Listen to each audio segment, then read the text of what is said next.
Breaking news overnight, so we're going to get right to it. There's a deal to free dozens of the hostages held by Hamas, including some Americans.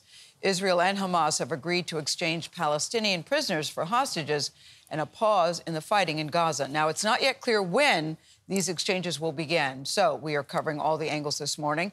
Reactions from both sides, starting with Lilia Luciano. She's in Tel Aviv. Lilia, good morning to you. Good morning, Gayle. Look, the parties have made it clear that this is not a step towards peace, but after 47 days of the horrors of war, at least some women and children will get to go home, and desperately needed aid will get in. There's cautious optimism among the surviving families of the hostages taken in the terror attacks of October 7th. Any person will be released is good, is important. Eventually, we need them all. But if it's had to be slice by slice, so be it. In the deal brokered by the U.S., Egypt, and Qatar, an initial 4-day ceasefire, and Hamas must release 50 hostages, all women and children, in exchange for 150 Palestinian women and children detained by Israel. In Gaza, where the future has been flattened for the 1.7 million now internally displaced, according to the UN, the temporary truce will allow hundreds of humanitarian aid trucks in.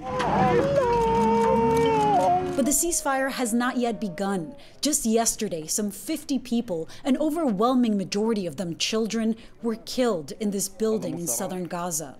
14-year-old Maria was one of just 2 survivors.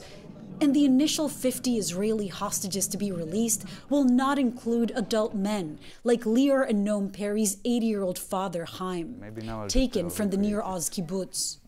I'm just thinking about taking someone 80 years old from his house in his pajamas, without his glasses, and even without sandals. Though they trust they will see him again, Lear still can't understand or accept how this could have happened.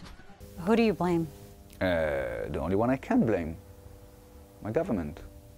They're in charge of keeping us safe. My government was supposed to take care of the people here, and they didn't. As you could hear the music before, there's some celebration here at Hostage Plaza, but not all hostages are going to get home ever. Some are going to come home first, the women and the children. But of course, there's going to be other care that's part of the deal. According to Israeli sources, the Red Cross is going to get to visit some of the hostages who are not going to be immediately released and provide medical care where needed. Nate. Lilia Luciano in Tel Aviv, thank you.